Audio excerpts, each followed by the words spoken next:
Jeudi 9 septembre. Bonjour à tous les amis, j'espère que vous êtes en forme où que vous soyez et bienvenue comme d'habitude à la maison dans mon petit bureau pour ce point média. C'est l'épisode 153 sur YouTube. N'oubliez pas, abonnez-vous s'il vous plaît à la chaîne, elle est gratuite, je vous le rappelle, et activez la petite cloche pour être informé en temps réel de toutes les dernières notifications. Beaucoup de choses aujourd'hui, il y a deux grandes parties et pour ouvrir un visage. Monsieur Eduardo Camavinga, qui vous le savez a rejoint le Real Madrid et qui ce dimanche pourrait jouer ses premières minutes face au Celta Vigo. Double page dans les colonnes de AS. Le jour de Camavinga, il a été présenté avec Florentino Pérez, le président, et l'ensemble de sa famille. Ce maillot blanc frappé du numéro 25, une journée folle.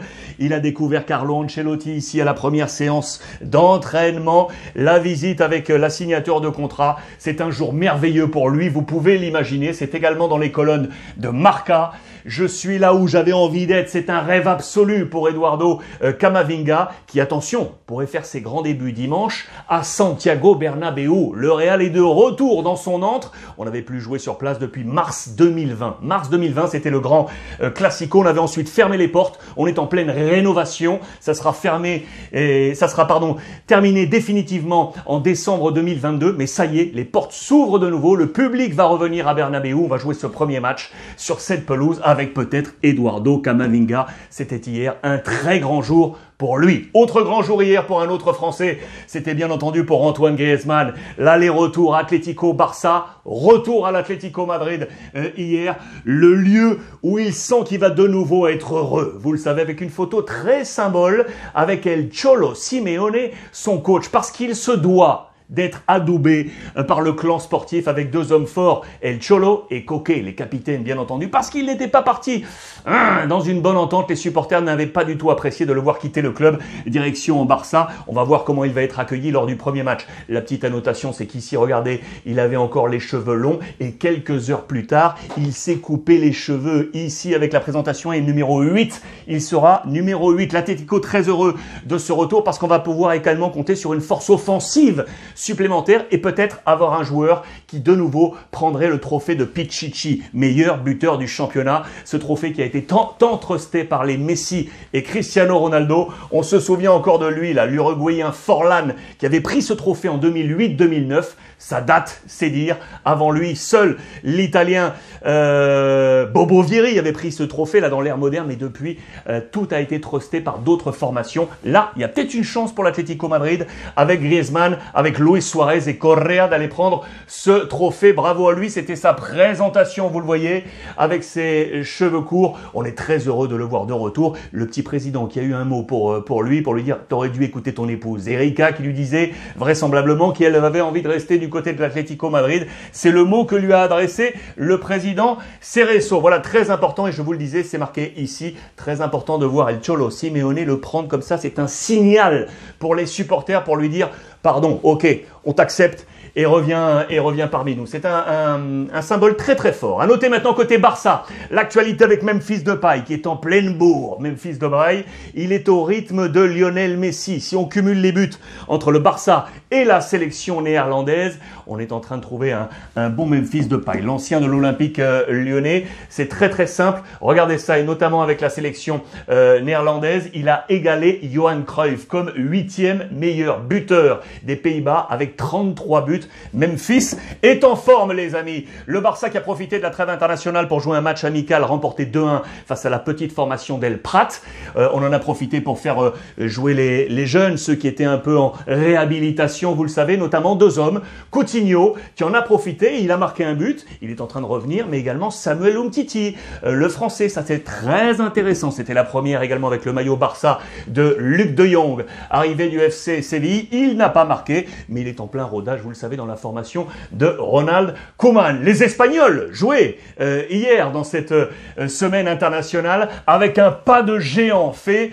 Muchas gracias, transformé en muchas Grecias. Pourquoi? Parce que la Grèce jouait dans le même temps face à la Suède et a battu la Suède, adversaire principal pour la qualif pour l'équipe d'Espagne à coup double. Voilà les Espagnols qui ont réalisé un gros coup hier soir avec la victoire 2-0 sur la pelouse du Kosovo avec deux hommes qui jouent en Première Ligue, Ferran Torres du côté de Manchester City et Fornals qui joue du côté de West Ham, si je ne me trompe pas, le joueur espagnol formé du côté de Villarreal. Très intéressant pour les Espagnols. Le seul bémol, c'est défensivement. Regardez les notes de Marca. C'est 3 étoiles, le maxi. Torres et Fornals ont pris ces 2 étoiles sur 3. Mais la défense centrale, 0 pointé pour Laporte et Inigo Martinez. En défense centrale, toute la défense, ça a été un peu juste dans ce match côté espagnol. Les Anglais, de leur côté,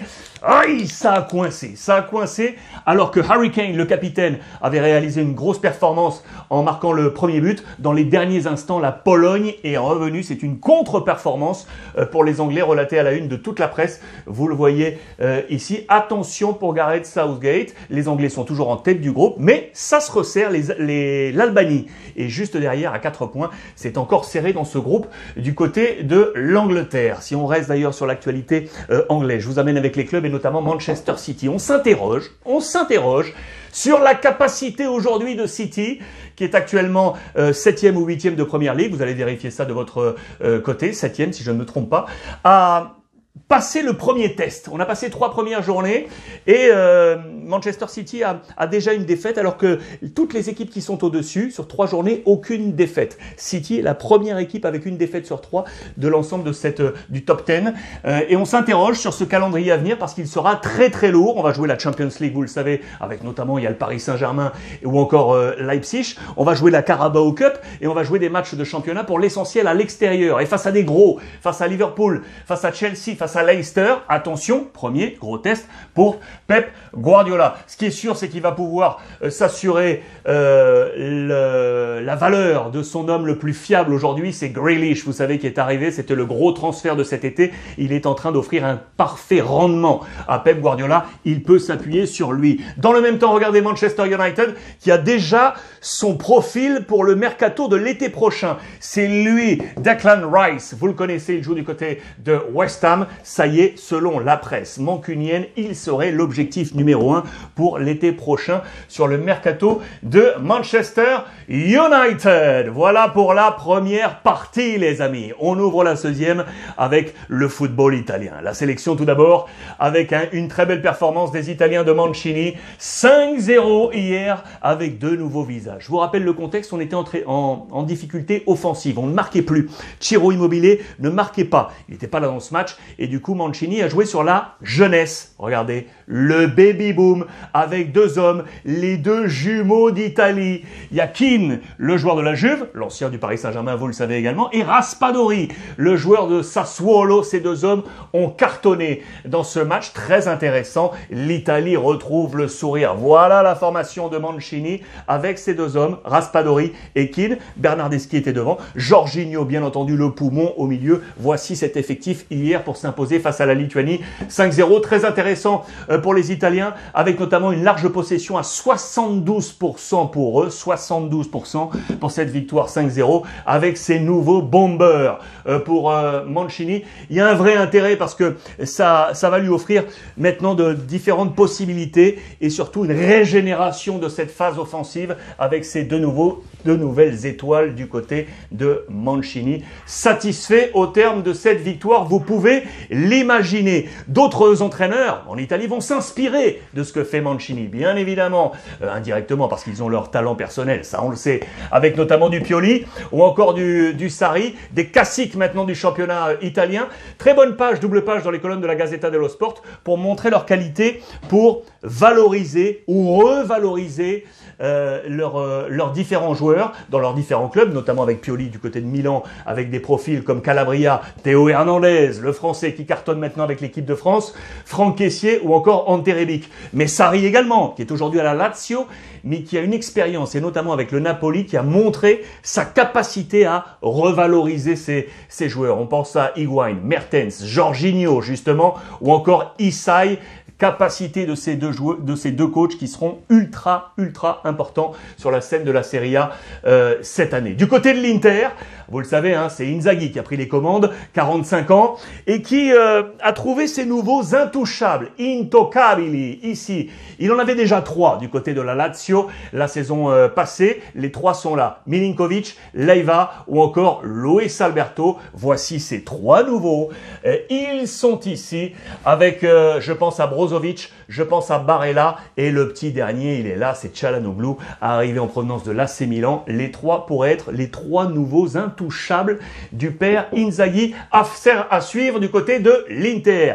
Mourinho, lui, est en train de monter sa petite mayonnaise du côté de l'AS Roma avec son plan tactique au cœur. 2 hommes sur le plan offensif, les 2 à 60 millions, les 2 transferts avec Tammy Abraham, arrivé de Chelsea, vous le savez, aux alentours de 40 millions d'euros. Et l'autre, que vous connaissez peut-être un petit peu moins, mais qu'on va apprendre à connaître, c'est l'Ouzbek Shomurodov, arrivé en provenance du Genoa, 18-20 millions d'euros, 1m90 au-dessus même, c'est un véritable colosse. Et regardez, on va pouvoir avoir une alternative. Là, dans le plan A, seul Abraham est disposé, mais dans ces différents plans, on trouve Shomurodov qui peut être sur le flanc gauche, mais également juste derrière Abraham. Ça, c'est intéressant dans le plan de l'AS Roma de José Mourinho. Je fais une petite parenthèse pour saluer également Jordan Verretou, l'international français, désormais qui est ici dans ce plan incontournable dans les plans de José Mourinho. Le Portugal, parce qu'il y a un gros match à venir ce week-end entre le Sporting et Porto. Attention, parce que les Sud-Américains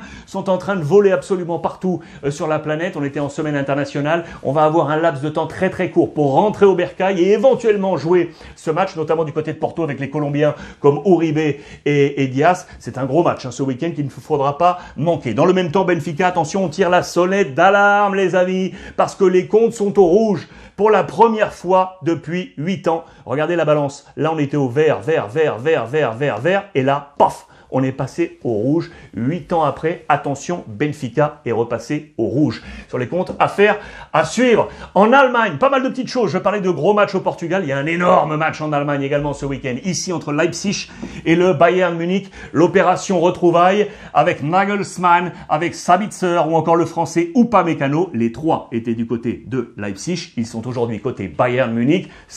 Ça nous annonce un super affrontement. Regardez en marche, je vous montre une page maintenant économique, financière assez intéressante, avec notamment les émoluments que touchent les joueurs de la Nationalmannschaft, avec en pierre, en focus, Timo Werner, le joueur de Chelsea. Il touche 20 millions d'euros. 20 millions d'euros à l'année, c'est la somme maximale, mais ils sont 5 du côté de la Nationalmannschaft à toucher ces 20 millions d'euros. Werner à Chelsea, les 4 autres jouent au Bayern Munich. Les 4 autres au Bayern Munich, Neuer, Müller, Sané et Kimmich. Ces 4 hommes également touchent 20 millions d'euros. Page financière toujours pour vous montrer une nouveauté dans les colonnes de l'équipe et de la Gazzetta dello Sport. C'est l'arrivée, vous le savez, du Bitcoin, cette crypto-monnaie. Eh bien, aujourd'hui, elle fait partie du football et de l'écosystème financier du football. Regardez dans les colonnes de l'équipe, la page business. Le foot en crypto, on nous informe que le Paris Saint-Germain a intégré les fan tokens à la rémunération de Léo Messi. Ça, c'est très intéressant à découvrir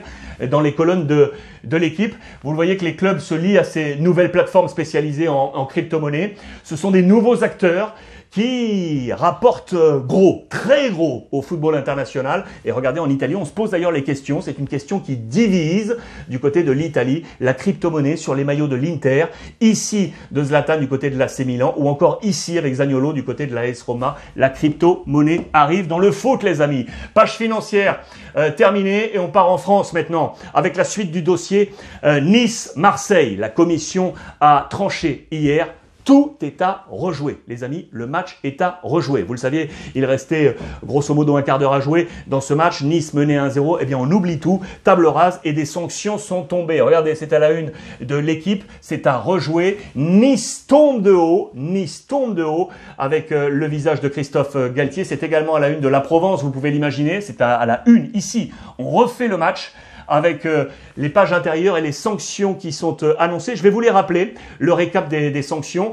Je vous rappelle que le match sera donc à jouer à huis clos, huis clos et sur un terrain neutre. On ne jouera pas à Nice, terrain neutre et à huis clos. Alors pour l'OGC Nice, 3 matchs à huis clos total. 3 matchs à huis clos total. Pour rappel, un match à huis clos avait déjà été purgé. C'était à titre conservatoire. C'était face aux Girondins de Bordeaux avec une victoire des Niçois. Il reste donc 2 matchs à jouer. Les autres sanctions côté Nice, 2 points de pénalité. 2 points de pénalité pour les Niçois, dont 1 avec sursis. 2 pénalités, dont 1 avec sursis. Et les sanctions du côté de l'Olympique de Marseille. Suspension de banc de touche, de vestiaire et de toute fonction officielle jusqu'au 30 juin 2022, jusqu'au terme de la saison, pour Pablo Fernandez. Vous le savez, il est l'adjoint préparateur physique de Jorge Sampaoli. Portrait hier dans les colonnes de la Provence. Plus de saison pour lui, en tout cas physiquement présent sur l'enceinte sportive. 2 matchs de suspension fermes. 2 matchs fermes pour Alvaro González